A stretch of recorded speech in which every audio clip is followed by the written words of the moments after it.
Good evening. What's up, Baden? So who we got here tonight?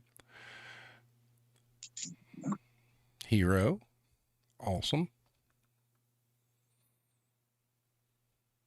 All right. So um, tonight we're going to talk about policies that the government kind of puts in place and how they affect retail, whether it be, stores suffering because of supply chain issues or um, even your health benefits, price increases, the effect that some of it had on, jobs or whatnot. Hey, Irish.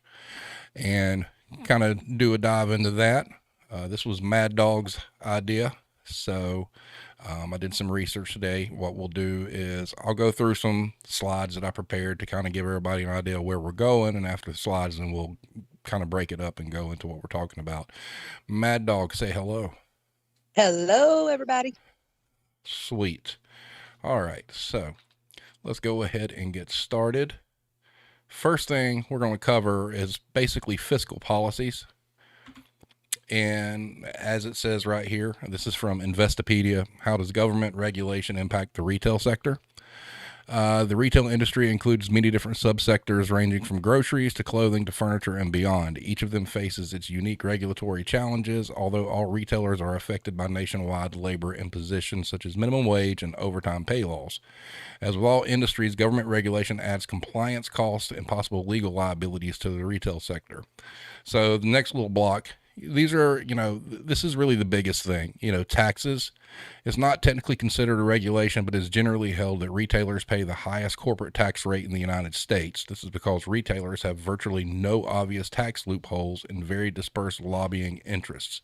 Additionally, most brick and mortar retailers are charged state sales taxes, while internet-based retailers are not. This has been an enormous advantage to companies such as Amazon and a major cost to the Walmarts of the world, though there have been recent legislative efforts to force digital businesses to pay sales taxes as well. So there's the first little part. Next, how do fiscal policies impact the retail business? This is from Gron.com. Consumer demand. Tax-related fiscal policy affects retail businesses by changing the amount of disposable income people have to spend.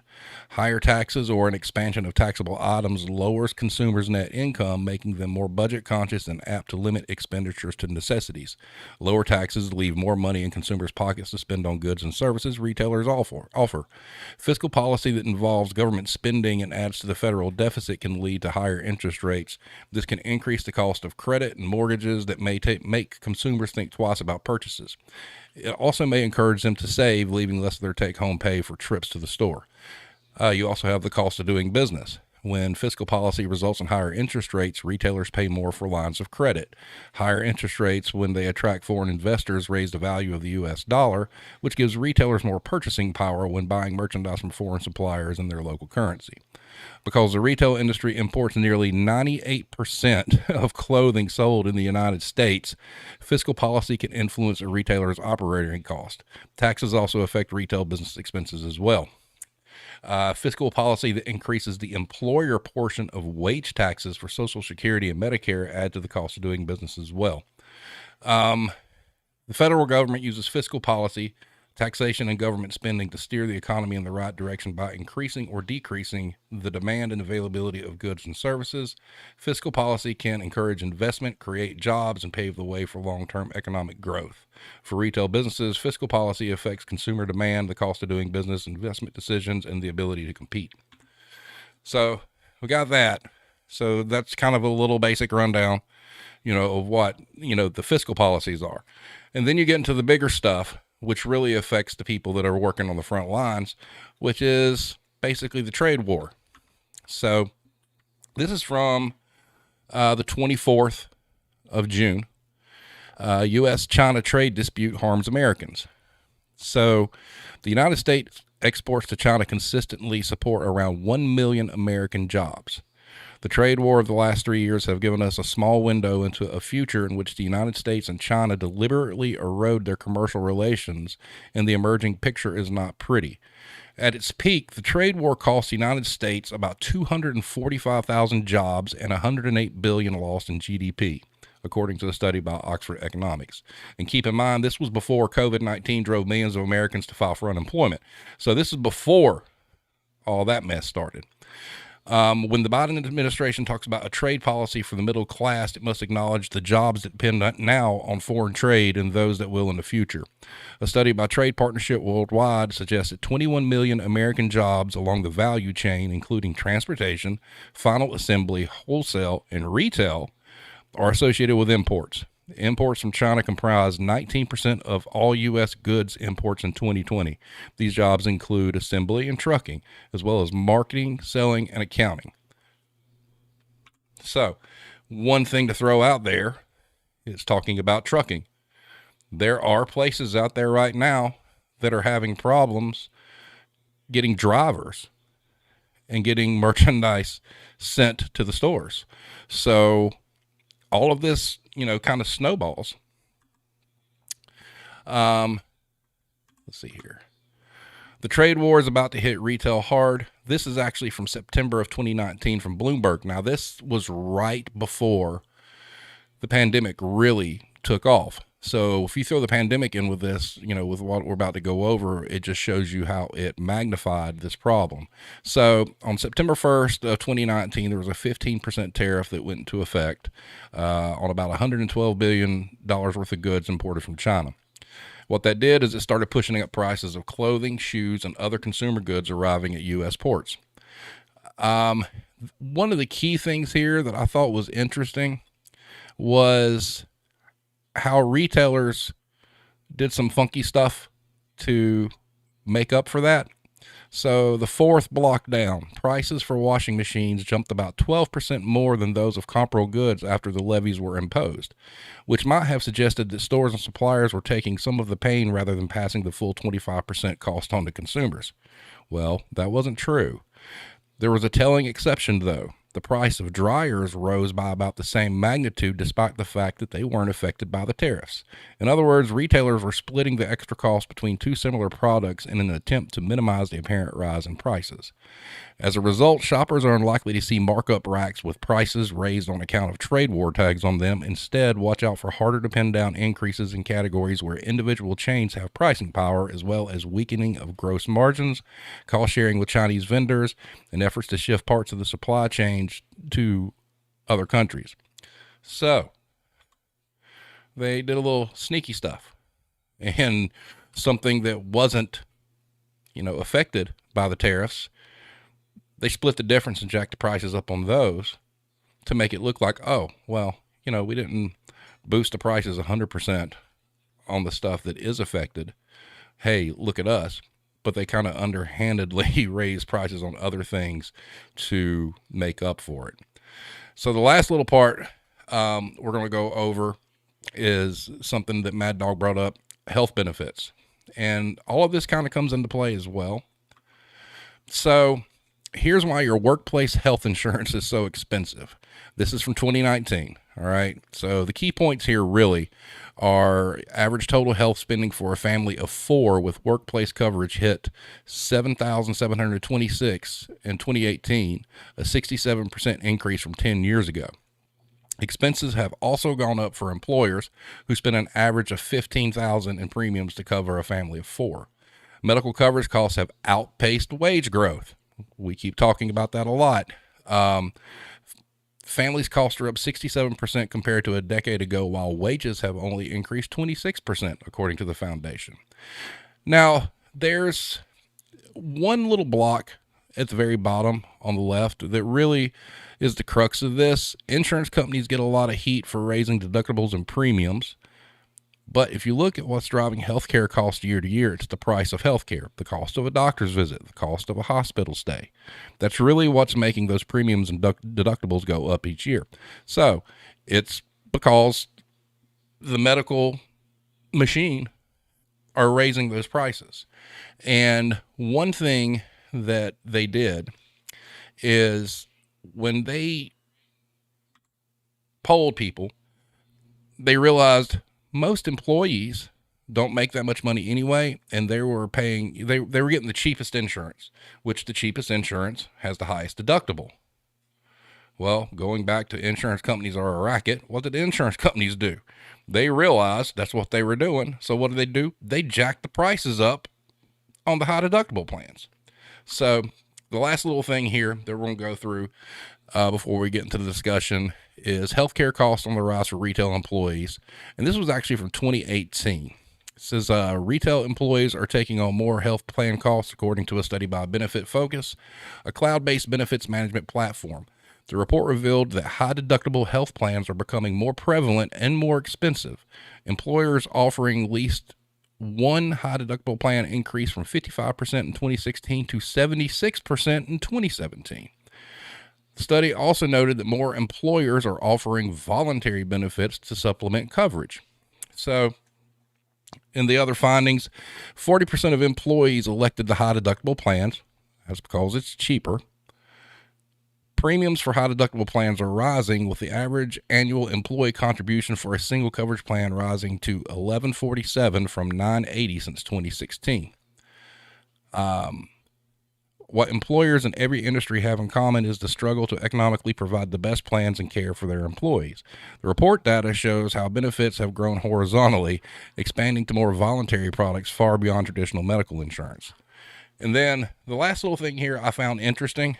The article is 6 federal policies that fall short of supporting working families. And number one was the Family and Medical Leave Act, or FMLA.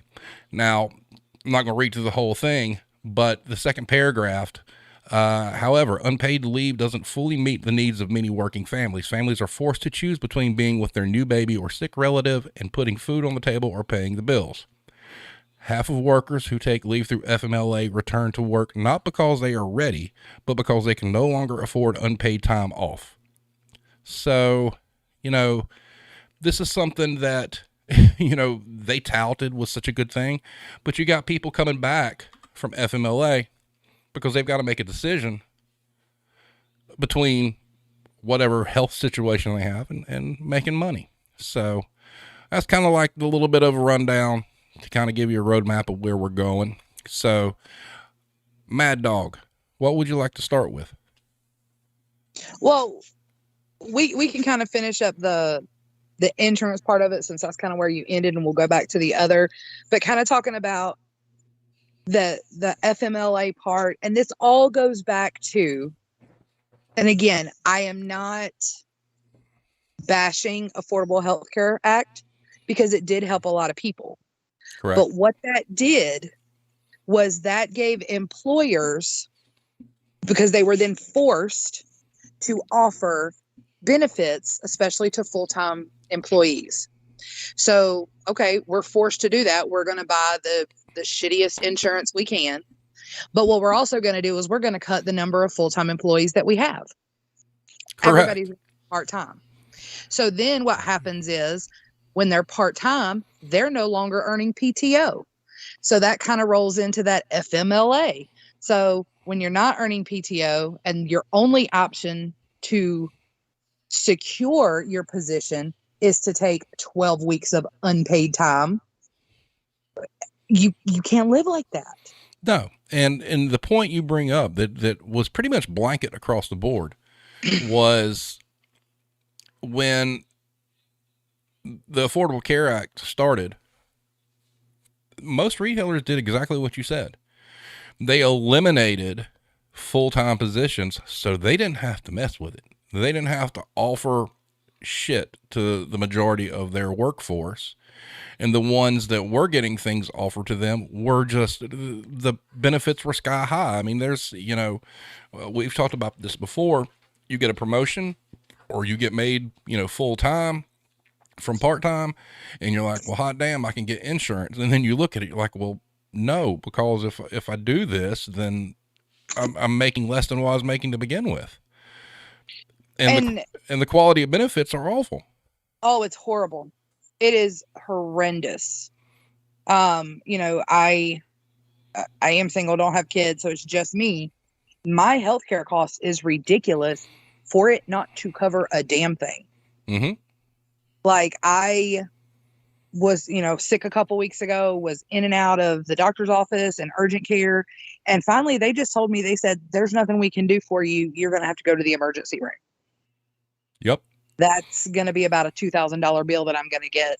Right. I had to have tests done on my kidneys because I'm diabetic. My insurance covered $27 of it. Yeah. And So I see, got a $1,750 bill. yeah, they cover $27 of it. You pay X amount every 2 weeks, premium for basically to go broke. I mean, Yeah. really, I mean, I'm not saying, there shouldn't be some charges incurred, but, if we're going to keep tap dancing, with this mess, you might as well, make it free government health care, because what you're paying for isn't all that good anyway. So, I mean, what's the No. difference? Yeah, to And turn around and it'd be better for you to just go to the emergency room, yeah, because at least there they will run a test, they will figure something out. But you go in a doctor's office and it's like going to a used car lot. mm-hmm, And all they want to do is push the next thing. Okay, you need to take this, you need to get this, you need to do this, you need to do this. And my medicine expenses were up to almost $250 a month. And I said, no, I'm not doing it anymore. yeah, because I mean, there should be some sort of responsibility, for a retail corporation to make sure their employees are taken care of, and providing them with shit benefits is not the way. And and there again, these retailers, they'll use these programs like it's some big thing, and all it is plausible deniability. It's like, oh, okay, you got an issue, you can take FMLA, knowing you're not going to get paid for it. Yep. But they throw it out there like it's this great thing, and then and the other part of that FMLA is, here's the kicker, because you remember we had one at the home store, and mm-hmm, when she went out, the only thing that FMLA allows you or promises you is that you will have a position when you get back. correct, Not the same position. correct. The company can choose to say, okay, well, in your absence, we needed a key holder because you were gone. So now you can come back, but you're going to come back at a part-time position and making $8 an hour. Yeah, exactly. So there's this government program that they like to tout, but there's no protection to the employee whatsoever. A, you're not getting paid. B, your job is not being held for you. Your position, no. Yeah, I mean, you'll have a job, but it might not be the position that you went out on. Right. Yeah. And Hero says it's more affordable to get full coverage insurance for 3 cats than just in case high deductible insurance for 1 human. Yep. Yes. Yeah, I mean, that's crazy. Because of the Affordable Care Act, if you don't carry insurance, when it comes tax time, you get penalized. Yeah, and what sense does that make? I honest to God would rather take the $200 or $500 penalty, because right now I'm paying over $2,000 a year for insurance that does me no freaking good. Correct. When I can go to an urgent care and pay $50 a pop out of pocket if there's something seriously wrong. I very rarely go to the doctor. Well, another thing, Russell just put in the chat, plus you have to use any and all PTO before it goes into effect. Correct. So you've got to blow whatever. I mean, if it's an emergency situation, you have to blow all that. I mean, there is no benefit whatsoever to any of it. No. And what you brought up last week about Cobra. Yeah. I mean, that's enough to make you just want to shoot yourself in the face. Well, Cobra will make you homeless. Because it's about 4 times the amount of what you were paying for your insurance before. It's like a loan shark. It is like a buy here, pay here, and they charge you, 137% interest or something crazy. It's ridiculous. Mm-hmm. And then Hero just posted, and God forbid you don't have insurance and find out you have the big C. Correct. I mean, and that's the thing, human life has, in this country, has a price tag put on it. Correct. And that, to me, you talk about, the Hippocratic oath and stuff like that. That seems all counterproductive. It's like, you've made this oath to save lives, but only if you can pay. Well, I don't know if any of y'all have been to the emergency room lately, but after 4 visits to the doctor or urgent care, and I was told, there's nothing else we can do. Go to the emergency room. When I was in the emergency room, in the room that I was in, there is a sign that says, you have a right to be treated, whether you have insurance or not, whether you have the ability to pay or not, you have the right to treatment. Correct. But here's the bad thing is you went through, what'd you say, 3 different occasions before you wound up in the emergency room. It's not like you get a refund. It's not like the doctor's visit didn't work. Here's your money back. Nope, that's gone. Yeah, can't return it. Irish says, I'll be honest, I thought I had it bad. You guys should not have to pay that kind of money on a retail salary for healthcare. Yeah, but we do. We do. Yep. And it's by law now that you have to have insurance. It's the law. Yeah, like and the insurance they offer you still shit. It's shit. So I was like, I'm going to get rid of my company paid insurance this year because it's not doing anything for me. So I went to the marketplace, but because I have a job and I can get insurance through my job, they actually jacked the price of the insurance on marketplace up. So for myself, it was going to be almost $400 a month. If I went and got it out on my own. Well, Maiden just posted something really profound. She says, I work on the opposite side of that, where I see now that there is government and state funding that's set aside for those who are uninsured and meet a certain criteria who can get free health care. So clearly, having people pay reasonable rates isn't an unrealistic thing if we're already offering free health care to many, many people. Correct.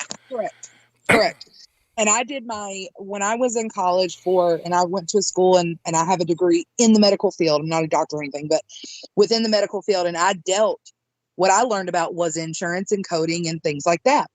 And I did an internship at a place where if you meet certain criteria, like you can't get insurance, you don't qualify for this, you don't qualify for that. It's those people that fall through the cracks of these programs. And we actually would sign them up and we would connect them with physicians, because physicians have to do so many pro bono cases per year. Correct. To keep their medical license. Yep. So we would sign these people up and give them this little card that they were from this program and they could go to the doctor. But here I am working. I pay for insurance, but by the time I pay for insurance and, pay my bills, I can't fucking afford to go to the doctor. Nope. And I'll be honest with you. I'm one of those don't go to the doctor people, and I'm going to get into some like survivalist kind of stuff here. So I'm not crazy because this really is real. So all of us as adults, we become accustomed to what kind of sicknesses and ailments we get. We'll know most of the time, okay, well, I need an antibiotic, a cycle of antibiotics, but you can't go to the doctor. All right. Because it costs too much. Well, I was reading some survivalist guide or something like many, many, many years ago and came across the wonders that are fish antibiotics. And I'm like, what is this? And so come to find out, you can order online, which I have done, just about any antibiotic that you need from a veterinary supply, straight up cash. And what you find out is the reason they call it fish antibiotics is because you get the capsule and you open the capsule and you pour the stuff into the aquarium, right? Well, it's the exact same antibiotics that people get at the doctor. And I know this because I purchased, I think it was, God, what was it? I don't know, clindamycin. I bought some clindamycin and it was like 20 or 30 pills. It cost like $30, right? Because I've got bad teeth and from time to time I'll get abscesses. All right. Yeah. And so I got it on a whim just to see. And then I pulled a pill out and then I looked it up, and then you can go online and you can put in like the code that's on the side of the pill and it shows you where you can get it.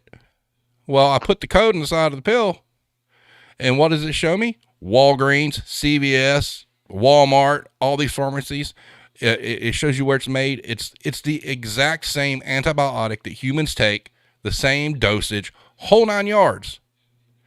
And you can get a whole bottle of it for like $30. You can That get is you can get insane. zithromycin, and it's and it's amazing Well, because I'm not a go to the doctor person either. If it wasn't for me feeling like somebody was stabbing me in my brain behind my ear, because and for the most part I'm healthy, but that got me, and I was down for 2 weeks. But it took 4 visits to the doctor and then a trip to the emergency room. Oh, and by the way, the eardrops that they prescribed me were $180 with my insurance. wow. Speaking of which, before it gets off the screen and I miss it, Irish gave an example. He said 3 years ago, because he was an idiot, he sliced himself open with a box cutter, got a few stitches in the emergency room. It cost him $100, and his current employer refunded him the money that he paid. That shit ain't happening here. No, Hell no. no. And if you get seriously hurt enough at work, you have to get sent. So like when I slipped on black ice in the parking lot of the decor store Mm-hmm. and popped my hamstring, I got sent to the emergency room, but not before I had to stay on the phone for 45 minutes to get my case number and do all this. And then I had to take a drug test. Yep. Irish, that's something, I don't know if you guys have it there. So we have workman's compensation claims. So if you get hurt on the job, but here's the kicker to that. If you get hurt bad enough on the job, 9 times out of 10, the company, they'll pay for your shit, but they'll buy you out. They don't want you back. They won't bring you back. Right. They'll offer you a settlement to say, you can't talk bad about us, but you're not working for us anymore. That's how it is over here.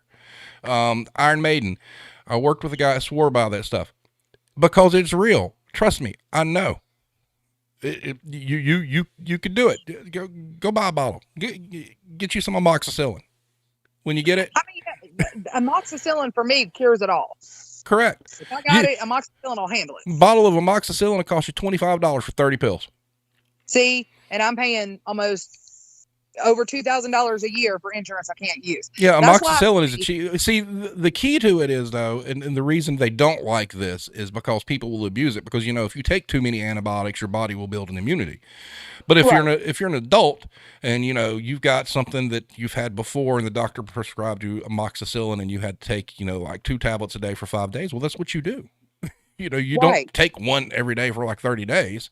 I'm not trying to get high on antibiotics. Right. Really, I'm not trying to do it. And they're fantastic. I mean, and you talk about an affordable way to have that, and I mean, I know that it's a struggle for me being single, no kids, and it's a struggle for me. I cannot imagine it being a family of 4. Oh, it's outrageous. And kids get everything.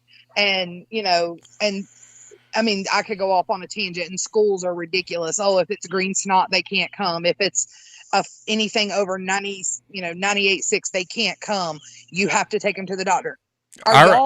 Are y'all in bed with each other or something? Irish, you'll love this. So when I was at the decor store, family of 4, my insurance premium every 2 weeks was almost for a month I was paying almost $1,000 a month. Just for the insurance. Just for the insurance. $1,000 a month. And that was high. Well, it wasn't the highest deductible, but it wasn't the lowest one. It was like right in the middle. And the insurance wasn't all that great from what I understand. No, and with them, primary care visits were what, $50 a pop? Mm-hmm. Yeah. So then you got to pay your copay, $50 a pop every time you go to the damn doctor. Yeah. And there again, I mean, part of it would be okay is if you're paying it, and that's fine. But if at the end of the year you got some sort of rebate, you got something back. Because let's say you went a whole year with family insurance and you didn't use it. Right. So you pay $1,000 a month for 12 months. That's $12,000 that's gone. Yes. You're never getting back. Yes. Hero said for the kids to go once a year for a checkup, it was $100 copay each. Jesus Christ. Yeah. And, so all that great money you're making just goes away. You do not get ahead at all. Well, and again, okay, so, say you're making 50 grand a year, you're paying $1,000 a month in insurance. That's before taxes. Mm-hmm. Now we're going to start taking taxes out. Oh yeah. And then if you're any sort of a responsible adult, which I currently am not, you're then putting into your 401k for retirement. So by the time you get your check, you could have gone and flipped burgers at McDonald's and made this and brought home the same damn amount. Right, exactly. And that's why the argument that $15 an hour is not a living wage, because it's not.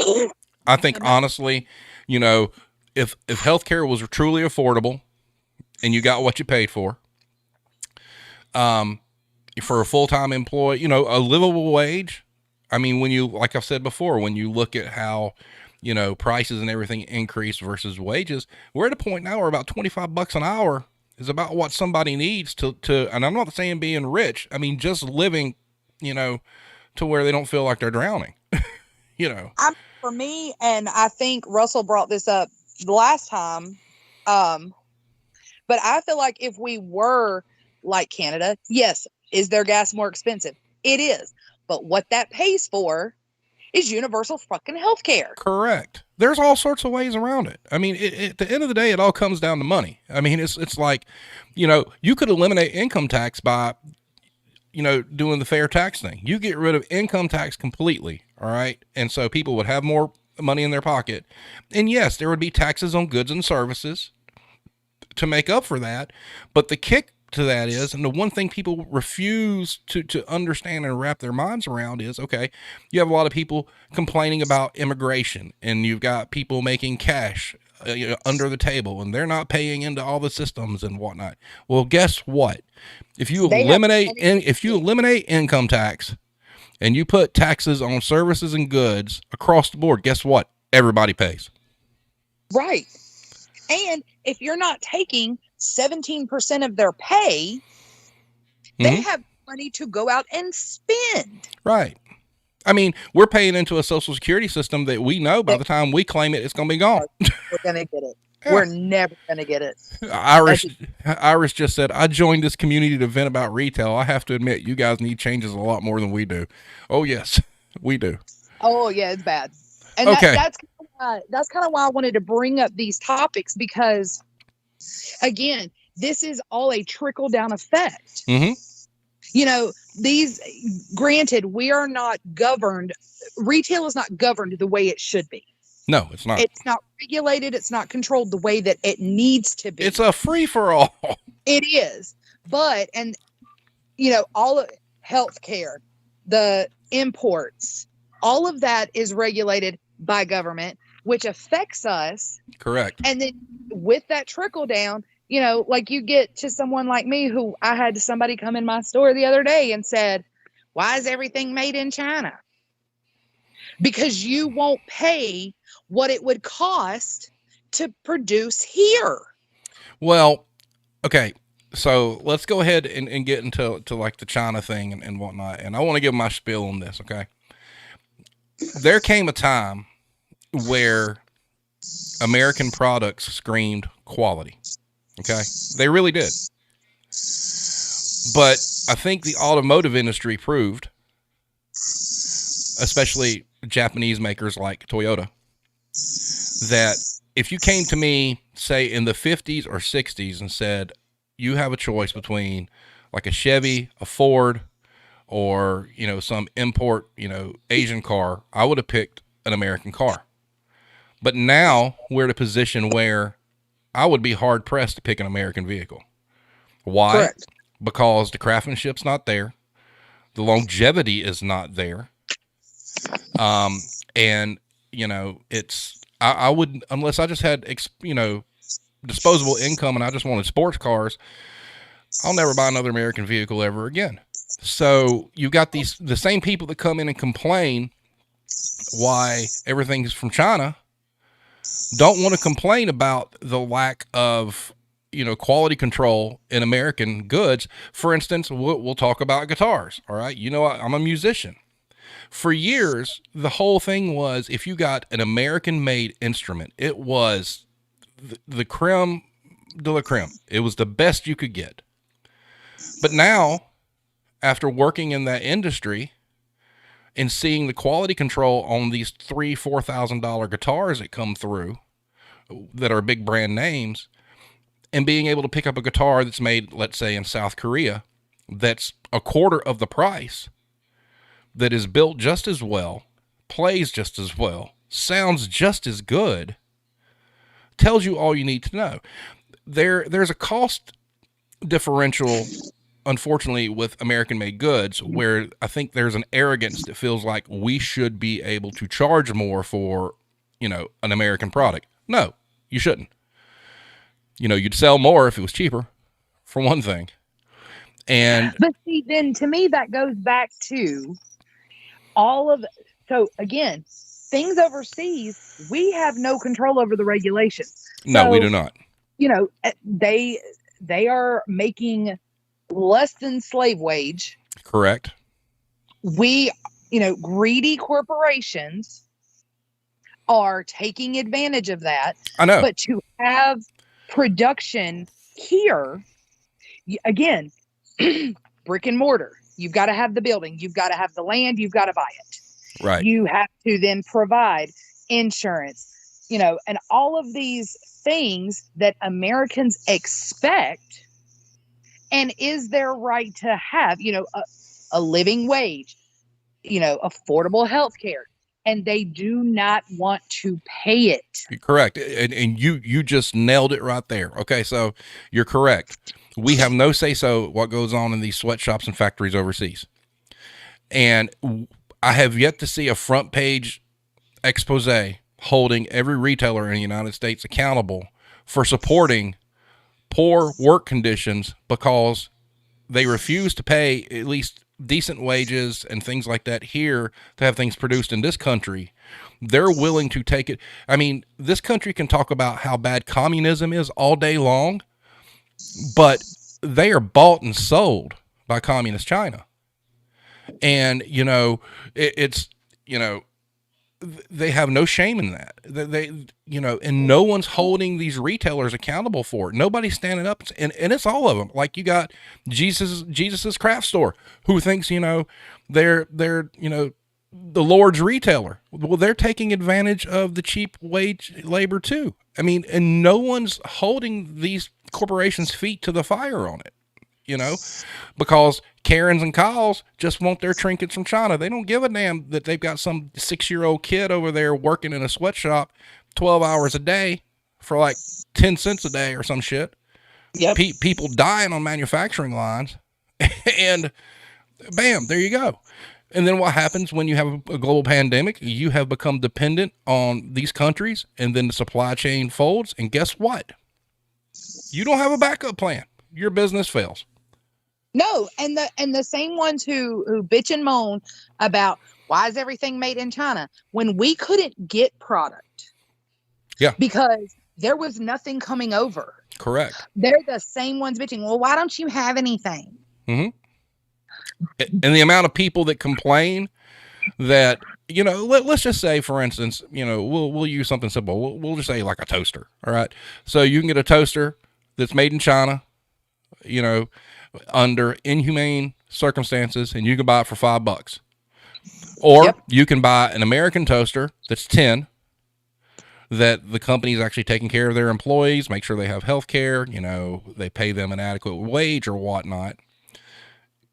But it's 20. But we'll just say it's 10. All right. People aren't going to pay that extra 5. No. So they're supporting the entire thing that they want to complain about. Correct. And that's kind of what I'm talking about is like, things have been hard to get. I don't know if anybody's tried to go and get a deep freezer, but they've been back ordered for a year now because we can't get the parts over. Correct. So the same ones who are, why is everything made in China, are now, why are the prices of everything going up? Do you not understand how anything works? No, they don't. Like, you don't understand how life works. No, and and these people that support it or whatnot, if it was their children working in those factories, by God, they would want change. But it's all about having the thing, and it's look here, case in point. All right. And I'm guilty of this. All right. So a while back, I was watching reviews, for like cheap guitars. I love cheap guitars and modding them. All right. So I come across this company called Glary, and they have a guitar that, I shit you not, is $69.99. And I'm like, oh, that looks kind of cool. And I watch reviews, and it's actually built very well. $69. So I order it. I get it in like 3 to 5 days. It's in perfect condition. It plays just fine. Where they cut corners is the electronic components and stuff are really shitty and cheap. But guess what? I went and bought something that was actually made here in the United States, $75 to upgrade the electronics, slapped it on. For $150, I have a guitar that will outperform $1,000 guitar that's made in America. So yeah, Well, there are situations where the quality is starting to catch up, yes. and that's scary because for a long time, and like I said, I'm just using guitars because I worked in it for a long time. Many years ago, there were companies that were making knockoffs of American instruments that were so good and almost surpassed what we had here, that there were lawsuits and they're banned. You can't sell them in the United States at all because, and they were cheaper. And in those situations, that wasn't like sweat labor. This was people that, because most of the stuff I'm talking about really comes from like Japan, where, I mean, they work a lot, but they don't screw their people over like some countries do.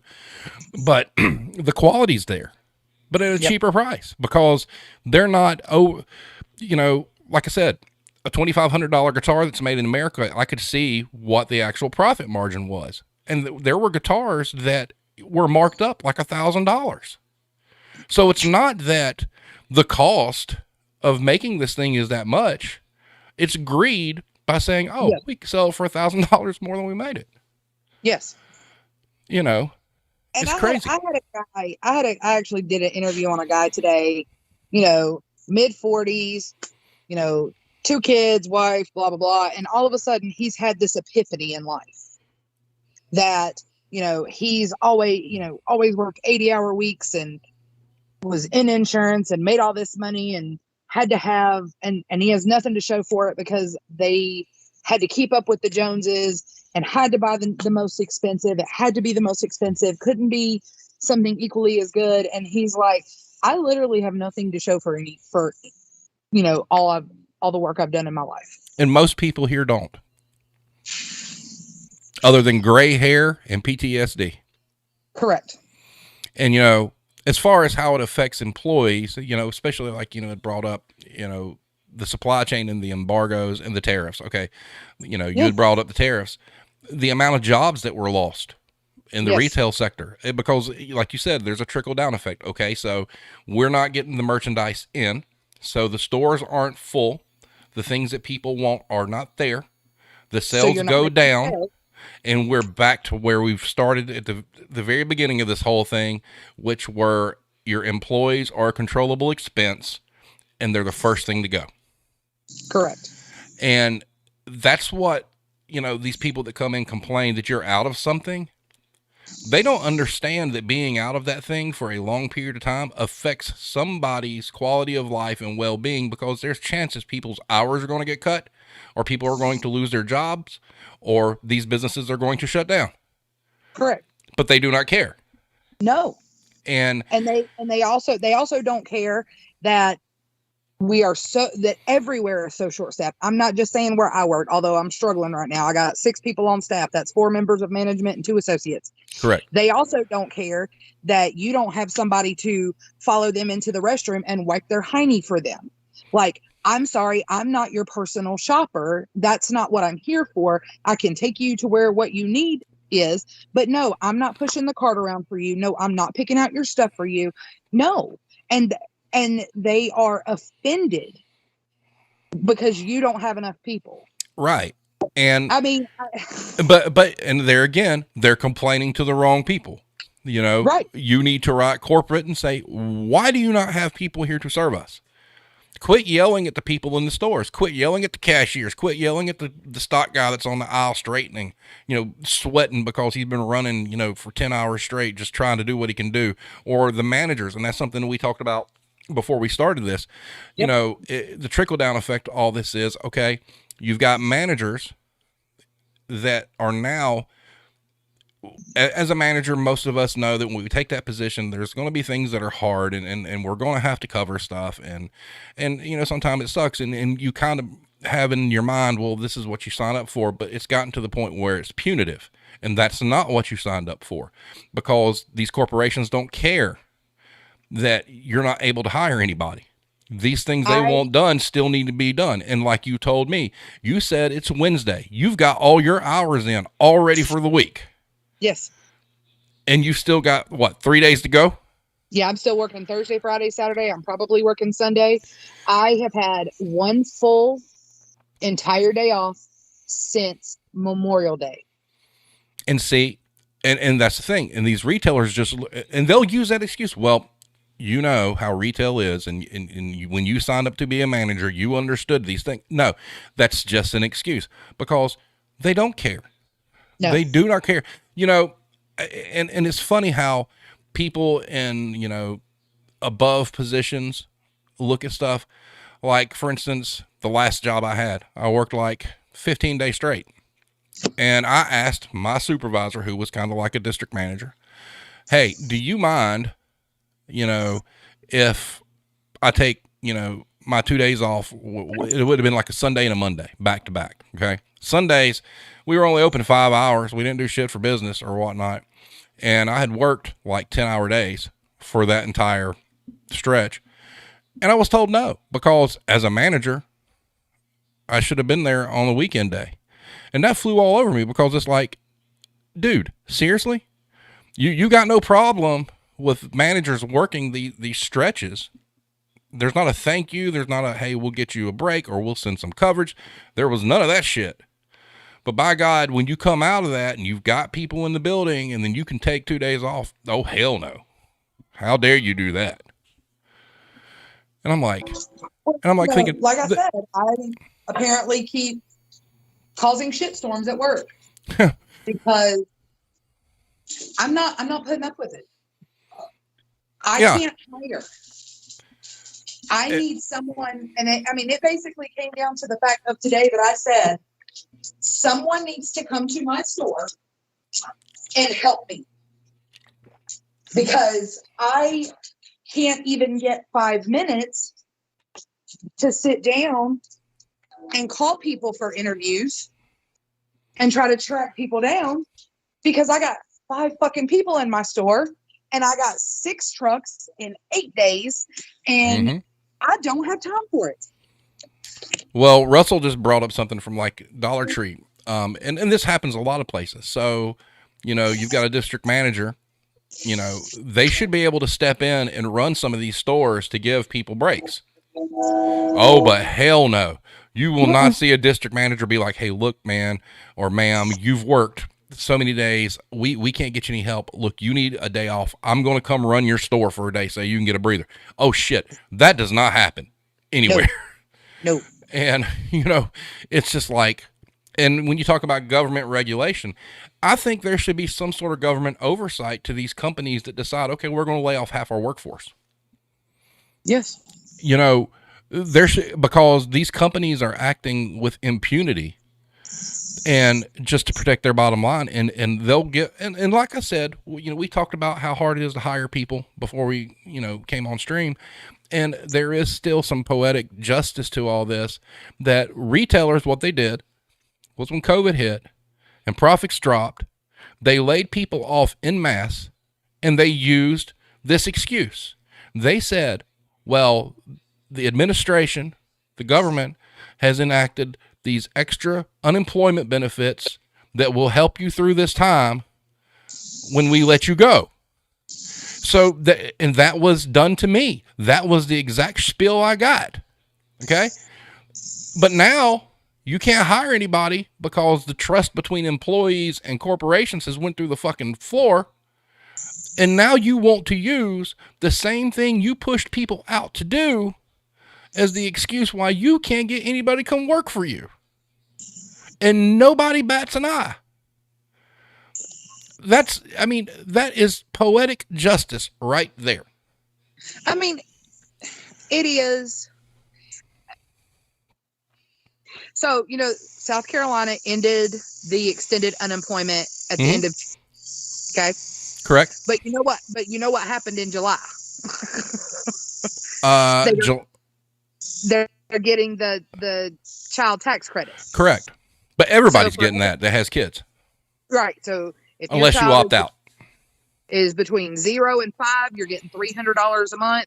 If your child is between 6 and 17, you're getting $250 a month. Correct. Now, with that being said, do I blame any parents that choose not to come to work? Because that extra $750, if they had to come to work, they have to find childcare. Working in retail and having, needing to work nights and needing to work weekends, half the time you can't get childcare at nights and weekends. Exactly. And if you do, the amount of money it costs, it's not worth it. No, it literally does not pay for them to turn around and give that $750 back when they're really probably not going to make that much in a month working part-time in retail. Right.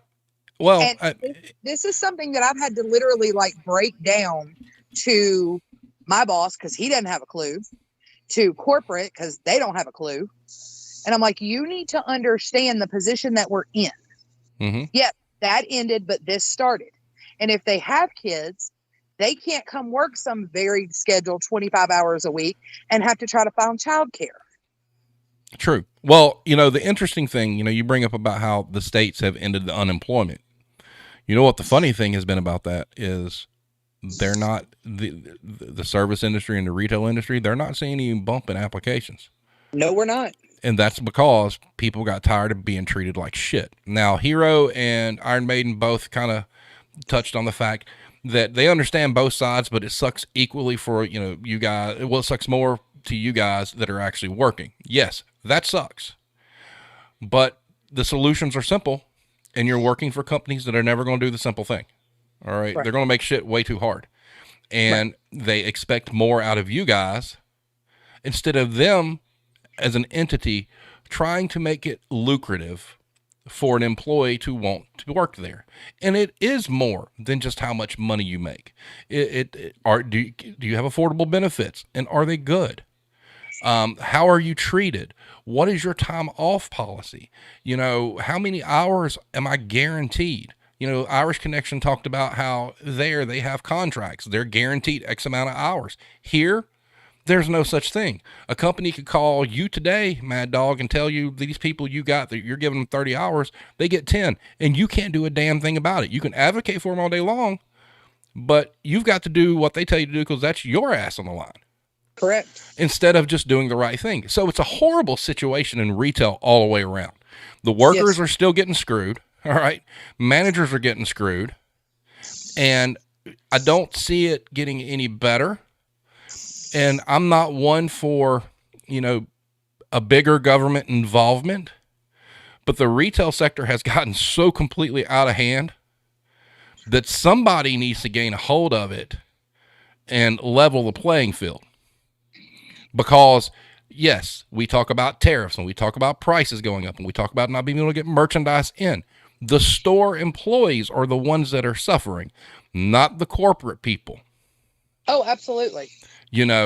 Peter Griffin isn't getting let go because his stores don't have any merchandise in it. And that was bad. Yeah. And so it's one of those deals. Like, for instance, I went into the decor store and visited. I hadn't been in there in a while. And I walk in and the place looks like it's going out of business. It's empty everywhere. And I talked to one of the employees that was there when I was there before. And he said, they're only getting one truck a week, blaming it on there's a shortage of drivers. Well, seeing how 75 to 80% of what they sell is all import merchandise, it's probably a shortage of drivers and product that's made it, onto the docks. Yep. But what they'll do is they'll cut hours in that store, But the district manager's not losing any money. The regional vice president's not losing any money. On up the chain, Well, and store level's getting shit on. since they just sold, the CEO, he didn't lose any money. He already got his money. No. And it's they expect so much out of the employees in the stores, but like Russell brought up, those DMs aren't going to come in there and do any work. Those DMs aren't going to come in there and get dirty. They're not going to run a store for you to give you a break. They're not going to show up one day and say, hey, you know what, man, give me your keys, go home for the rest of the day. I'll meet you in the morning. You get your keys and you open up. You've done. There is none of that. No. None of that. And they'll be like, hey, reward your team. Go buy them pizza. And you buy them pizza. And then a week later, oh, you just rewarded your team. Now you got to cut all their hours. Right.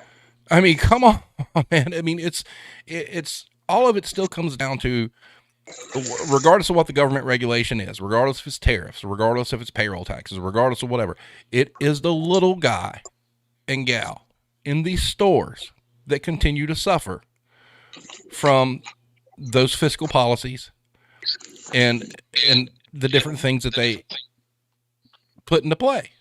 And we still got Karens coming in yelling at people. They don't care. No. It's like, like you said, how come everything's made in China? Because Karen, you keep buying a shit ton of it.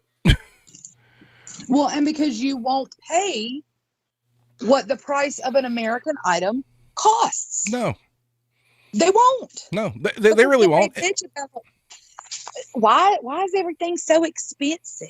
And then what happens is American manufacturers try to cut their costs to compete, and then the quality of what they manufacture goes to shit.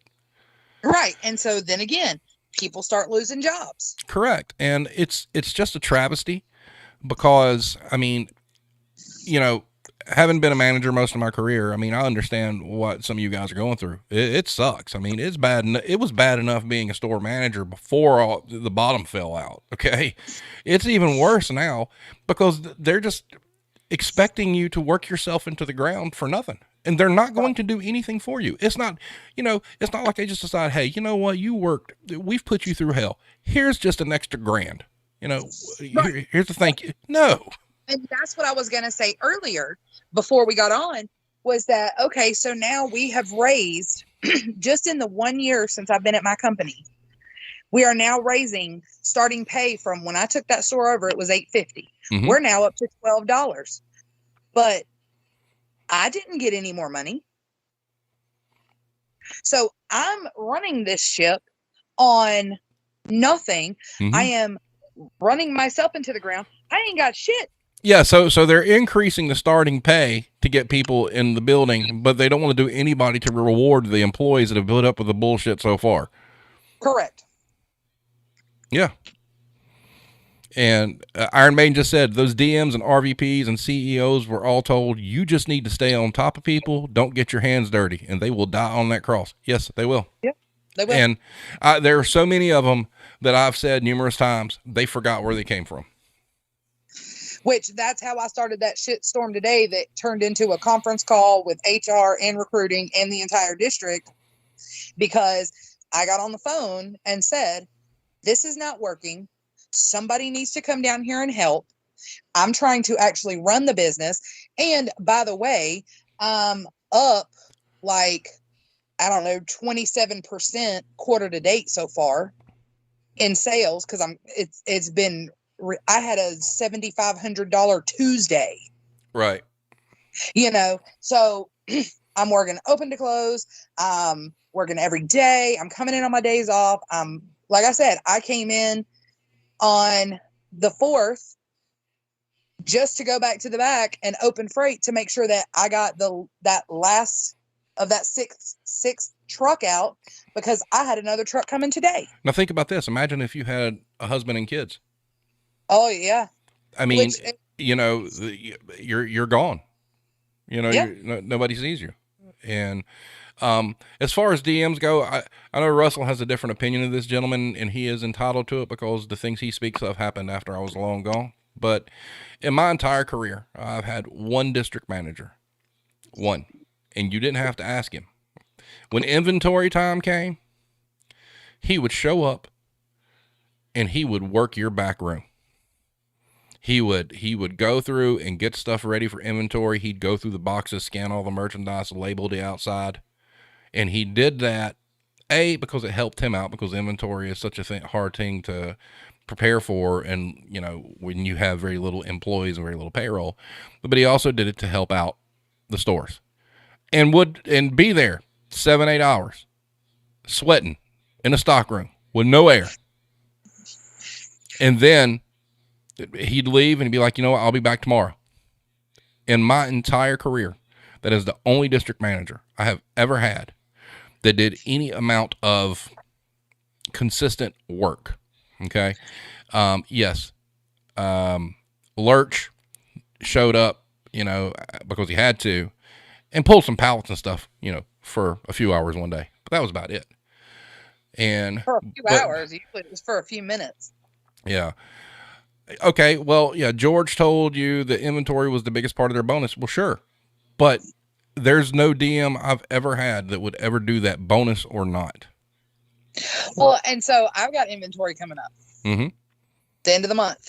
Yep. My inventory is on July the 28th. But guess where I'm going to have to be on July 26th? At another store or at a meeting? At another store with their inventory. Mm-hmm. 2 days before mine. Yeah.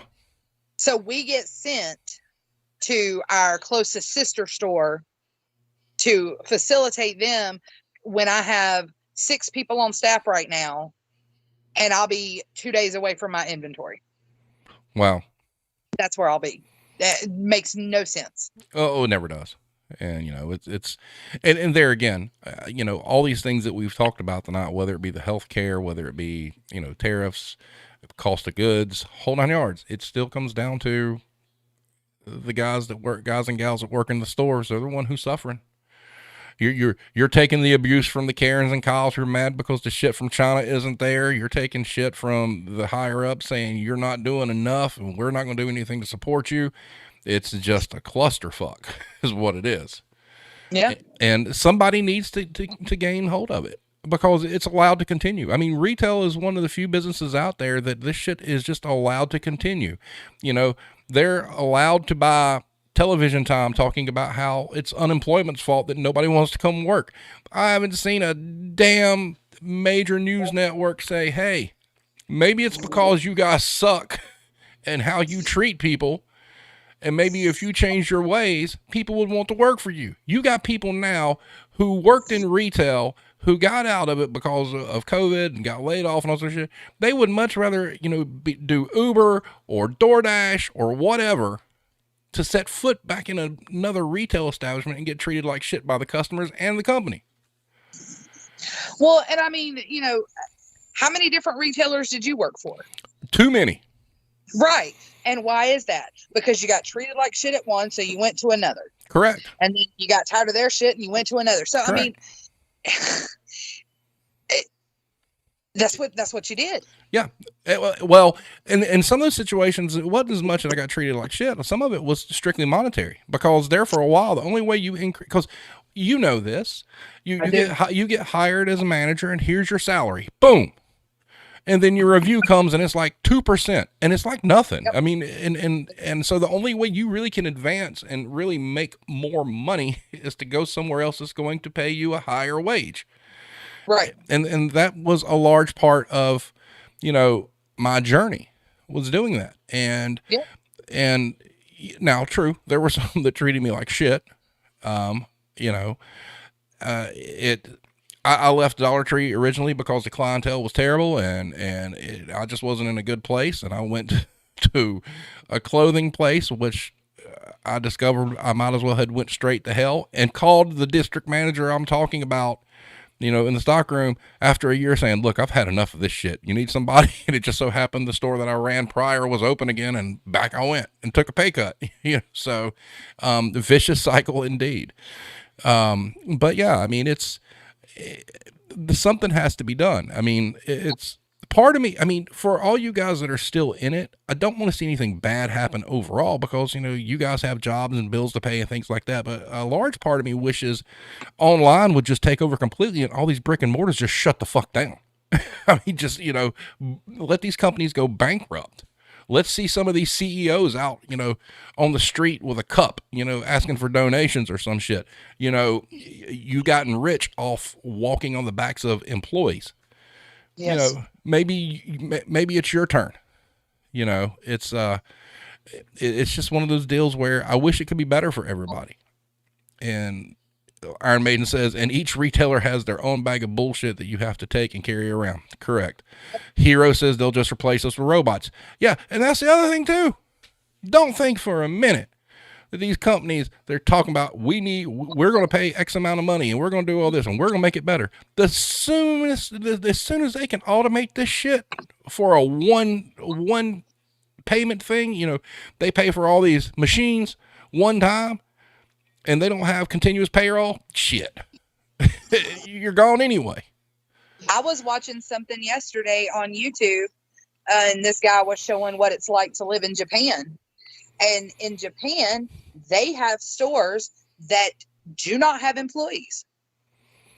True. Like, but it's like a little like a little bodega or whatever, and you walk in and it's self-checkout, and it already knows what you have in your hand when you walk up, because I mean, the eye in the sky, everything's watching you. So when you walk up, when you get within a certain distance of that machine, it rings you up. Well, I'm calling this now. I want everybody to remember this date. Store managers are the next to go.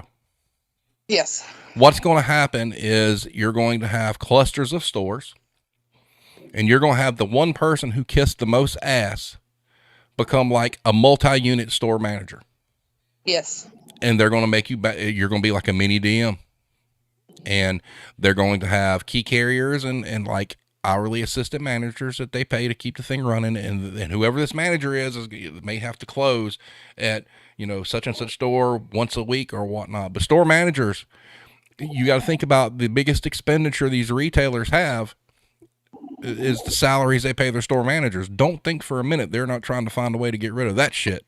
Yeah, but see, I don't with us salaried little schlups, I don't think they're going to do that, because they know that they can put that demand and that expectation out that you have to cover whatever can't be covered.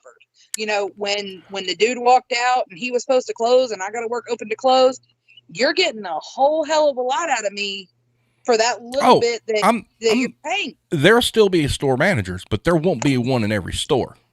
No. You might have a store manager that runs 3 stores.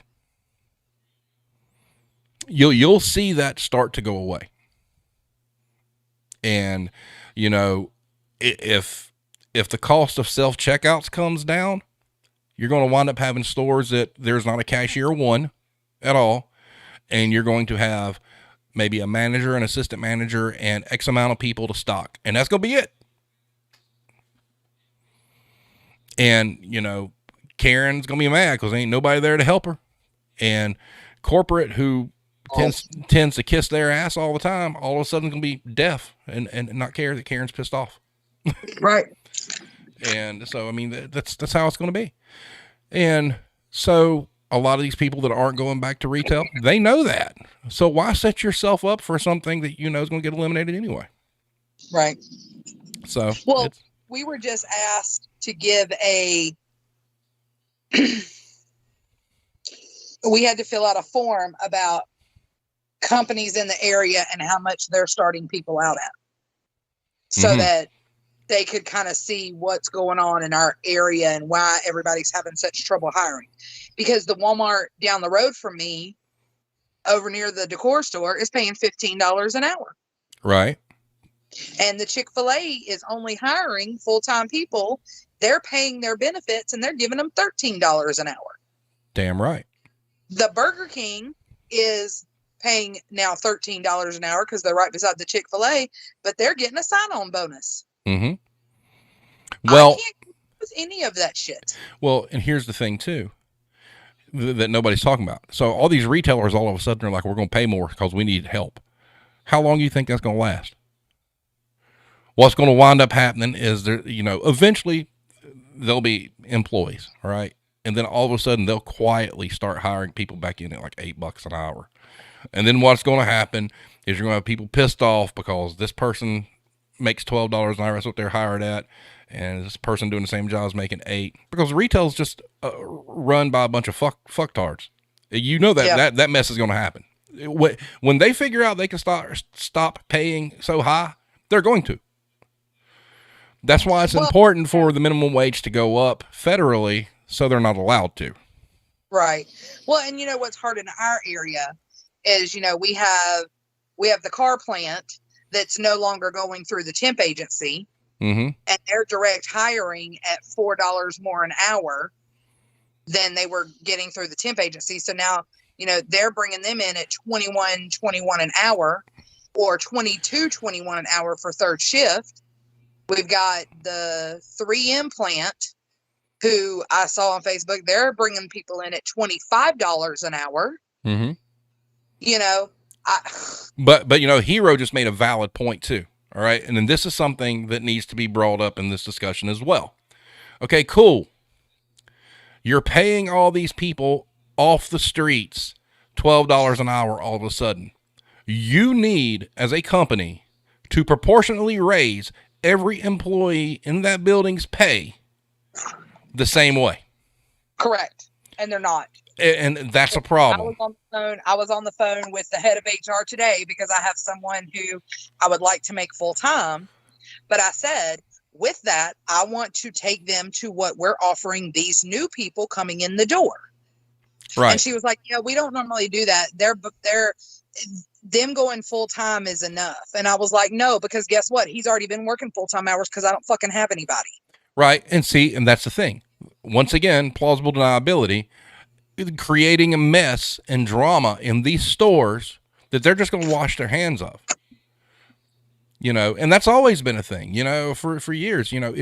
If all of a sudden you've got somebody who's made $15 an hour for, say, 2 or 3 years, and your average rate of, let's say you started hiring people originally at $8 an hour, right? Yep. So now you're hiring them for 12. Yep. Well, that $15 an hour person needs to go up to 19. Yes. That's the way that should work. The salaried manager needs to go up. It needs to scale up all the way through. Correct. And it's not. And so what's happening is they're creating drama for you. Yes. Because that's what's going to happen. Or you're going to lose good employees. Correct. Because you're just trying to hire a body for $12 an hour, and your good employee who's worth every bit of it says, fuck this, I'm out. Yes. Which was my exact point on the call. I said, I can't afford to lose anybody else. And she was like, well, he's been tardy. I said, okay.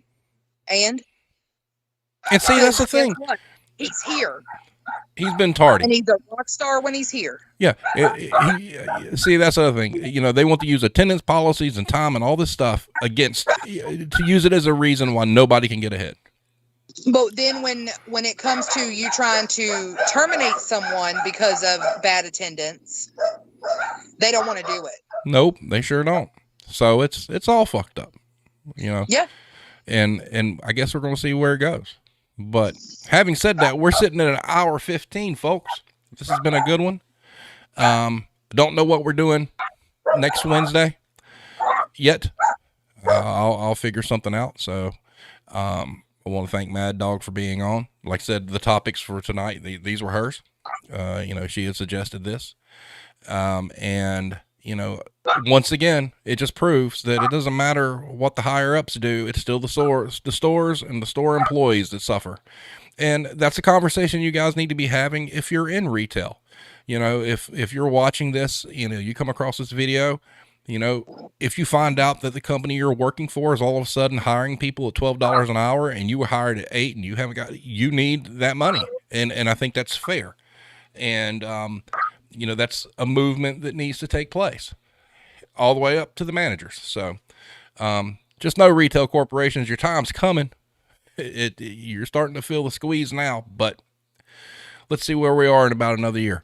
Hopefully, by the next time we do the War Zone, I've got a poll that I put on Reddit that I was kind of interested to see what everybody thought. With us being a little less than 5 months away to Black Friday, I asked how people thought it was going to be this year. They were given 3 options. One was it's going to be crazier and more off the chain and unhinged than before, or it's going to be pretty mild, or it's going to be a total bust because online completely has taken over. So far the winning vote is everybody's going to be more unhinged. So we'll see what the results of the poll are next week. So Hero says quit for 2 weeks and offer them to hire you back. Yeah, that's a sneaky way to do it. But so I want to thank Mad Dog for being on here.